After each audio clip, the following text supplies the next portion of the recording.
लोग बेटियां नूं जिंदा दरगोर करया करदे सन ज़माने जहलीयत दे अंदर। अज भी कई ऐसे लोग तुहाडे इस मुल्क दे अंदर मौजूद ने जेड़े अज भी ज़माने जहलीयत दी तरह अपनियां बेटियां ते जुल्म करदे ने, अपनियां बेटियां ते तशद्दुद करदे ने। अगर बेटी पैदा हो गई है, हाँ बेटी नूं सिर्फ जिंदा दरगोर नहीं कीता, बाकी बेटी वाल जदों भी वेखना मत्थे वट पा के वेखना, बेटी वाल जदों भी वेखना गुस्से दे नाल वेखना, पुत्रां नूं सीने दे नाल लगाना, बेटियां नूं धक्के मारने ने, बेटियां नूं दूर दूर बिठाना। यार इन्हां बेटियां दा की कसूर है? अज मियां वाली दे अंदर एक बाप ने अपनी छोटी जी बेटी नूं 5 गोलियां मार के ते कतल कर दिता।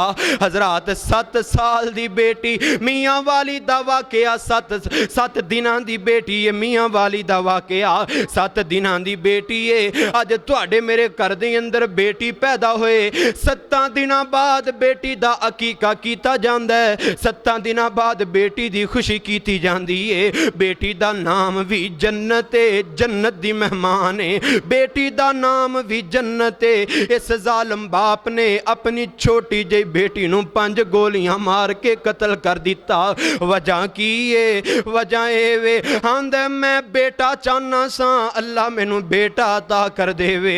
मैं रब कोलों बेटे दा सवाल कीता सी, अल्लाह ने मैनू बेटी अता कर दी। अपनी बेटी नू छोटी जी मासूम जी बेटी, हजरात जदों उस बेटी दा चेहरा मेरे सामने आंदा है, अल्लाह दी कसम पैरां थल्लों जमीन ही निकल जाती है। अल्लाह दी कसम अखां दे विचों आंसू जारी हो जाते ने। ए प्यारी परी छोटी जी बच्ची दा की कसूर सी जिन्हों 5 गोलियां मार के इस जालम ने, जालम बाप दरिंदे बाप ने कतल कर दिता।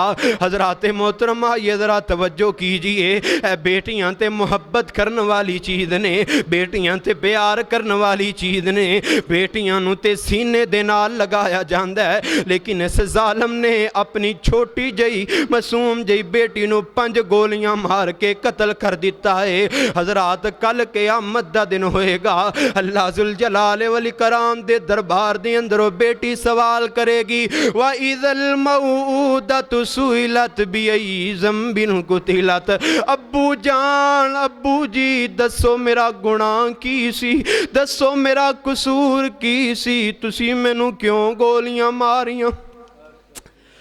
दसो मेरा गुनाह की सी, दसो मेरा कसूर की सी, तुसी क्यों मैनू गोलियां मारियां? व इज़ल मऊदतु सुइलत बिअय्यि ज़ंबिन कुतिलत।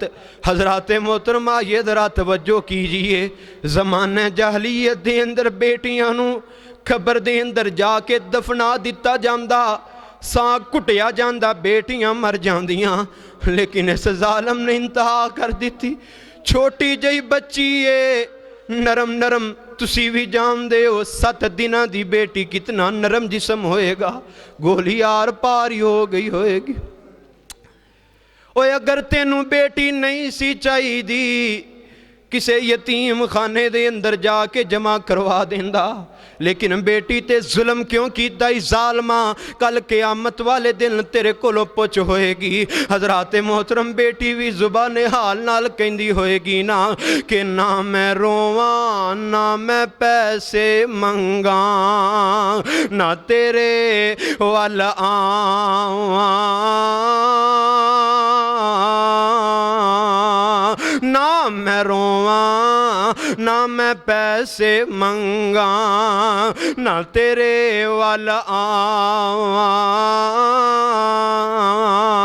बाबुल मैनू कलियां छड़ के ना जावी, मैं ते रोंदी रोंदी मर जावां।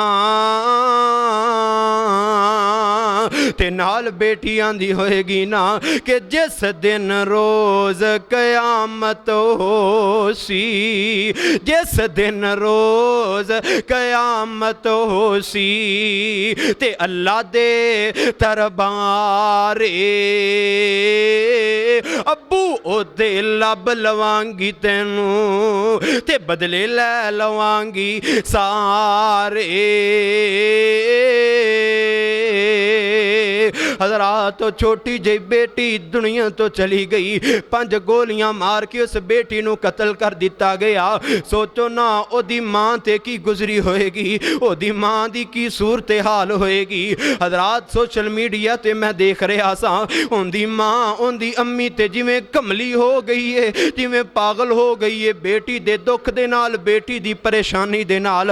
रात नूं ही खबर आई ओ बेटी जिन्नू 5 गोलियां मार के कतल किया गया सी, अज ओदी मां भी दुनिया तो चली गई है, ओदी अम्मी भी दुनिया तो चली गई है। बेटी दा दुख, बेटी दी परेशानी बर्दाश्त नहीं कर सकी ते दुनिया तो चली गई है। हज़रात मोहतरम तुसी जानदे हो ना, फिर मावां अपनी औलादां दियां परेशानियां ते दुख किस तरह बर्दाश्त कर सकदियां ने। मावां कोलों नहीं जे अपनी औलाद दे दुख, अपनी औलाद दियां परेशानियां बर्दाश्त होंदियां।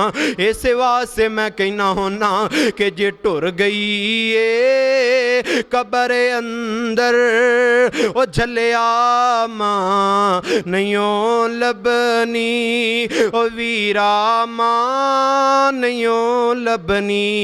जे टुर गई है कबर अंदर ओ झलिया मां नहीं लबनी, ओ वीरा नहीं लबनी।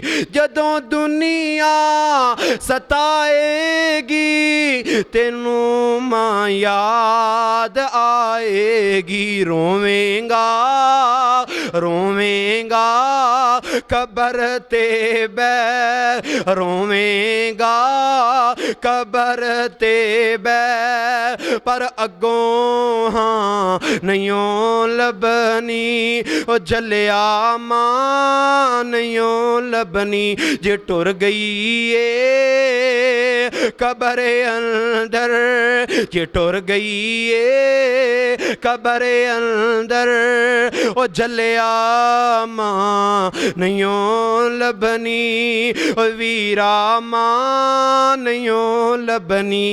एहो जई ठंडी ते मिठी, एहो जई ठंडी ते मिठी, ओ वीरा छां नहीं लबनी, ओ झलिया मां नहीं लबनी। दुआ करो अल्लाह इस तरह दे लोगों नूं हदायत अता फरमा देवे। किस तरह छोटी जी बच्ची नूं कतल कर दिता गया। हज़रात असी हुकूमत दे कोलों मुतालबा करने आ कि चाहे बेटी दा बाप ही सी, लेकिन इतनी दर्दनाक और इतनी सख्त सजा दी जाए, कल नूं कोई भी खड़ा हो के उठ के अपनी बेटी दा हक ना मार सके, अपनी बेटी ते जुल्म ना कर सके, अपनी बेटी ते तशद्दुद ना कर सके। क्या अल्लाह बेटियां इसे वास्ते ही देंदा कि उन्हां ते जुल्म किया जाए, उन्हां ते तशद्दुद किया जाए। और फिर सिर्फ और सिर्फ अपनी बेटी दा ही कातल नहीं, अपनी बीवी दा भी यही कातल है। बेटी दे दुख दे नाल मां भी दुनिया तो चली गई, 2-2 कतले दे सिर ते आ गए। और मैं समझना कि साडे मुआशरे दे अंदर यह जिहड़ा कम होया, साडे मुआशरे दे अंदर एक बहुत बड़ी खराबी है। और वह खराबी की है, जदों किसी नवे जोड़े की शादी हुंदी है ना, मैं अल्लाह की कसम उठा के आना, कुरान मेरे सामने पे है, अज तक किसी की जुबान चो यह जुमला नहीं सुनिया कोई दूल्हा या दुल्हन नूं दुआ देंदा होए कि जा अल्लाह तेनू नेक बेटी अता करे। अज तक मैं अपने इन्हां कन्नां दे नाल अज तक किसी की जुबान तो यह जुमला नहीं सुनिया जा अल्लाह तेनू नेक बेटी अता करे। जेड़ा भी दुआ देगा आखेगा अल्लाह तेनू नेक पुत्र देवे, अल्लाह तेनू पुत्रां दी जोड़ी देवे। फिर जदों लोग गाहे बगाहे जोड़े नूं दुआवां देंदे ने ना कि अल्लाह तेनू पुत्र अता करे, अल्लाह तेनू बेटा अता करे, फिर उस जोड़े का ज़हन बन जाता है, ज़हन उत्थे ही पक्का हो जाता है, हुण ते रब कोलों पुत्र ही लेना है। उस तो बाद घर दे अंदर आ गए, बेटी की शादी कर दी, बेटी अपने ससुराल चली गई। हुण 2 महीने 3 महीने गुजरे, सस अपनी नूह नूं कह रही है धीए मैं पुत्र ही लेना ही, धी नहीं लैनी मैं। सोहरा कह रहा धीए मैं पुत्र ही लेना ही, धी नहीं लैनी। और खावंद फिर अपनी बीवी ते प्रैशर पांदा है, अपनी बीवी नू परेशान करदा है, अगर तू बेटी नू जन्म दिता मैं तेनू तलाक दे देंगा। हजरात वो तकलीफ दा मरहले एक बेटी वास्ते जिदे बदन दे अंदर जिदे पेट दे अंदर एक बच्चा परवरिश कर रहा है, जो ओदे ते इतना डिप्रैशन डालिया जाएगा, इतना वजन डालिया जाएगा कि असी पुत्र ही लेना है, धी नहीं लैनी, वो बेटी कितनी परेशान होएगी। हालांकि ये जेड़े अयाम और ये जेड़े महीने होंदे ने ये तो इस तरह के होंदे ने कि अपनी बीवी नू अपनी नूह नू उन्होंने तसलियां देनियां चाहिदियां, उहदे नाल मुहब्बत करनी चाहिए, प्यार करनी चाहिए। इत्थे दिन ब दिन जिमें जिमें दिन नेड़े आते हैं उवें में दबाव डालिया जा रहा होंदा असीं पुत्तर ही लैना, धी नहीं लैनी। ते जिमें धी पैदा हुई, जिमें बेटी पैदा हुई, सस का भी मूँह बन गया, सोहरे का भी मूँह बन गया। खावंद ने भी आखिया चुक अपनी धी ते जा, टुर जा अपने घर के अंदर। ये दीन इस्लाम है, अपने आप को मुसलमान कहलाने वाले दे हालात ने। इमाम अहमद इब्न हंबल रहमतुल्लाह अलैह